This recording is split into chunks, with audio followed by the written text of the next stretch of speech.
Aidil Adha, Raya Haji, hari mulia kita raih pada semua umat Islam. Tahu makna erti pengorbanan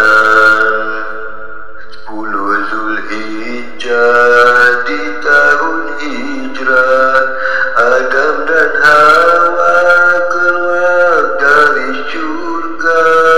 Bertemu mereka di padang Arafah, tercipta sejarah jadi panduan.